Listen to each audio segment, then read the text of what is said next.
Agradecemos mucho la plática, esperemos que esto ayude mucho para mejor entendimiento, sobre todo les digo para lo que es inmunoterapia, puesto que pembrolizumab hace poquito se aprobó para cuando hay inestabilidad microsatelital en diferentes tumores. Doctora Arión, si pasa por favor, y si hay preguntas, si quieren hacer algún comentario. Sí, doctora.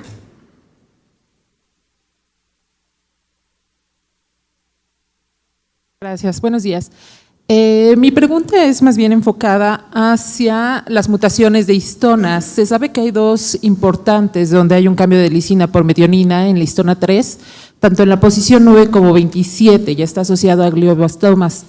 ¿Qué nos puede platicar un poquito sobre lo de cáncer colorectal?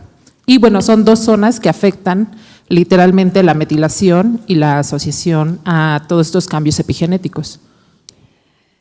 Se han hecho varias aproximaciones para poder, a través de medicina translacional, pues tener ya una aplicación de los cambios en las histonas para algún marcador en cáncer de colon, pero a la fecha, como les mencionaba, no hay datos concluyentes como para ya aplicarlo en cáncer colorectal. Y sobre, justamente hablando de los cambios epigenéticos y herencia familiar, ¿se ha hecho algún estudio? Sé que en la población mexicana no se ha hecho mucho, pero ¿realmente en otros lugares? Sobre cambios epigenéticos y ambiente como tal, sí se han hecho estudios, por eso se sugiere que se haga la suplementación con ácido fólico, y aunque en México como tal no han hecho los estudios epidemiológicos, sabemos que tenemos variantes que nos condicionan a predisposición a no tener como un adecuado metabolismo de los folatos, por lo que tomando en cuenta esta característica que les acabo de mencionar, no solo las mujeres en edad fértil deberíamos usar el ácido fólico, sino la población general para prevenir el desarrollo de estos tumores, que en nuestro país también está dentro de los 10 principales causas de cáncer. Solo se han hecho los estudios epidemiológicos en cuanto a los aspectos de alimentación y micronutrientes, pero no se ha hecho la asociación con epigenética. Por eso les comentaba que si tienen algún interés en particular, podemos platicarlo para poder desarrollar algún protocolo de investigación. Bueno, sí, en el 20 de noviembre ya estamos desarrollando varios protocolos de investigación justamente con esto, por eso le comentaba si usted sabía algún dato. Además, ¿nos podría comentar de algún Mirna ya asociado a cáncer colorectal específico? Sí, de los dos que les mencionaba, bueno, ahorita no recuerdo el número, es el 149 y el 121.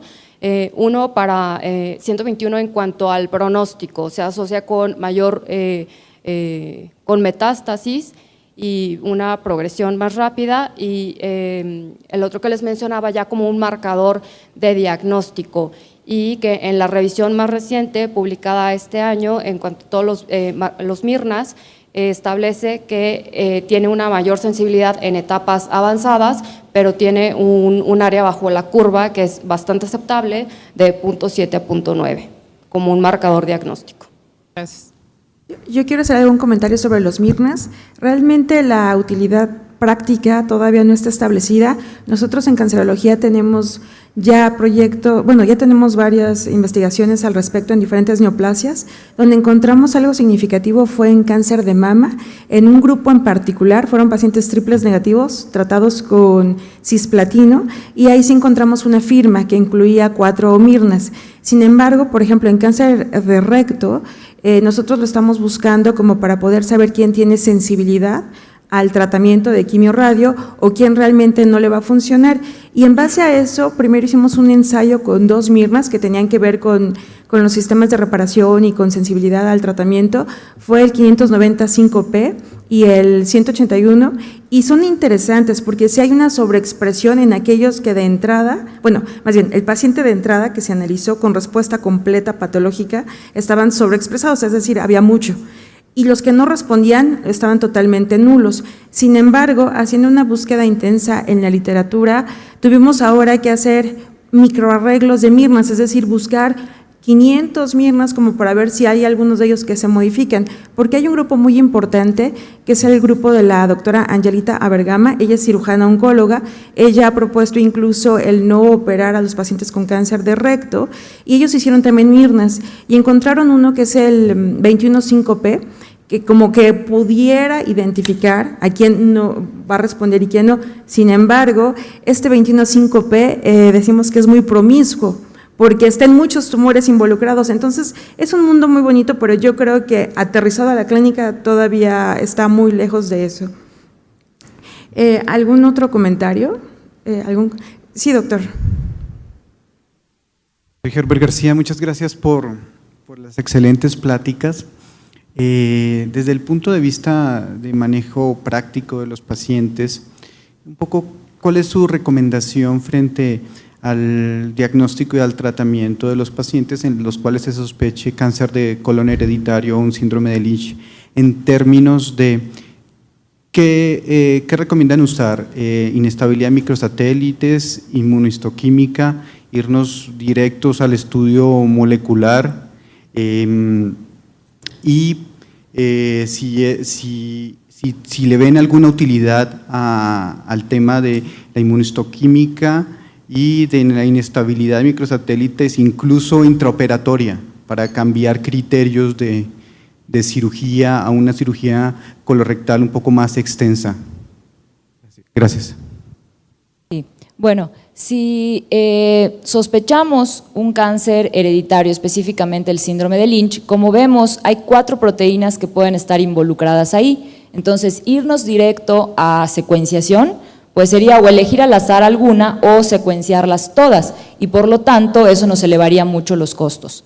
Si realizamos estudio de inmunohistoquímica, que de hecho es lo que está indicado en las guías, aparte de la reducción de costos, nos permite identificar cuál sería la proteína que probablemente estaría alterada. Y además, si completamos con microsatélites, pues tenemos una, digamos, mayor seguridad.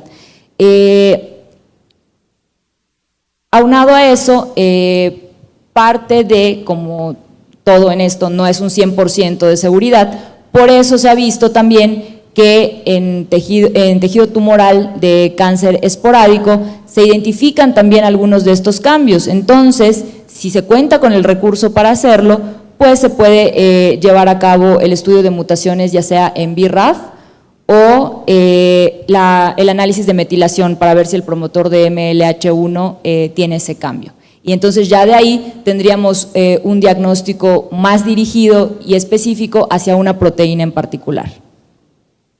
Yo quisiera agregar que dentro de los tumores colorectales hereditarios sí se ha investigado el tipo de cirugía de acuerdo a la mutación, pero esto ha sido en los pacientes que tienen poliposis adenomatosa familiar. Ya existen varias normativas en base a dónde justamente cae la mutación, cuál es el tipo de cirugía que se propone, pero específicamente en esa entidad. Yo quisiera agregar que desafortunadamente en México yo no he encontrado ningún instituto que incluya todos estos elementos del algoritmo diagnóstico que pues, se basa en los criterios de Bethesda. Entonces sería ideal que un centro contara con todas las herramientas para llevar a cabo todo el proceso diagnóstico, o que hubiera convenios para poder complementarlo de la forma clásica. Como menciona Maritere, pues sería muy costoso secuenciar los 4 genes de reparación de bases mal pareadas, además de que hay otros genes que como tal no participan, o sea, no entran dentro de esta clasificación, pero trabajan junto con la maquinaria y representan 1 a 2% de los casos de síndrome de Lynch. Pues no llegaríamos al diagnóstico aún secuenciando los 4 genes si tuviéramos los recursos. Siento que hoy en día la secuenciación de siguiente generación puede ser una herramienta útil para este tipo de diagnósticos moleculares, ya que en un solo paso podríamos tener como la respuesta del padecimiento de nuestro paciente y no perder tiempo en cuanto a los cambios que se puedan requerir para el tratamiento, modificaciones en el tratamiento o en el abordaje quirúrgico, que es muy diferente tratar a un paciente con cáncer de colon esporádico que a un paciente con síndrome de Lynch. Bueno. Nada más para agregar, la doctora Silvia Vidal tiene un protocolo en cancerología en donde, nosotros de por sí mandamos a genética a los pacientes con alta sospecha, finalmente genética decide a quién tiene por las características clínicas el síndrome de Lynch. Ellos ya han hecho secuenciación utilizando plataformas anteriores como Sanger, pero ahorita el protocolo justamente es utilizar la nueva plataforma NGS para secuenciar los 4 genes y se está trabajando en eso. Sí, ahí había una pregunta. Sí. Bueno, es un comentario más que pregunta. Actualmente en el Instituto Nacional de Ciencias Médicas y Nutrición Salvador Subirán ya hemos implementado el algoritmo de estudio internacional. Entonces estamos realizando secuenciación de los 4 genes de enzimas de reparación de bases malpareadas, inmunohistoquímica y MLPA para aquellos casos que sabemos que hasta un 15% pueden llegar a tener este tipo de alteración. Sí, es importante que sí se especifique que en el país sí se están haciendo estudios. Bueno, pues me gustaría entonces… agregar nada más algo. En relación a lo que decía la doctora Dion, pues es muy importante, si bien es cierto que ya se empieza a hacer en el país esto, lo ideal sería que todos los centros pudieran contar por lo menos con inmunohistoquímica, que serían como las herramientas iniciales, para poder entonces ya después realizar algún análisis de mutación. Es importante también el hecho de que aunque las guías internacionales señalan que puede ser un tamizaje universal, es decir, a todos los casos que haya de cáncer colorectal que sospechemos, también está la recomendación de hacerlo en menores de 70 años y solo en aquellos mayores de 70 años que cumplan los criterios de Bethesda. Entonces, si al momento de que nosotros ya pensemos en implementar en nuestro respectivo centro de trabajo este tipo de estrategias, pues habrá también que tomar en consideración los recursos con los que contamos. Digo, lanzarnos a un tamizaje universal, pues sabemos que está completamente fuera de nuestras posibilidades al momento, sobre todo. Entonces, habría que empezar a planificar adecuadamente cuál es toda la estrategia que se va a llevar a cabo, sobre todo tomando en cuenta que estaríamos empezando desde cero en muchos lugares.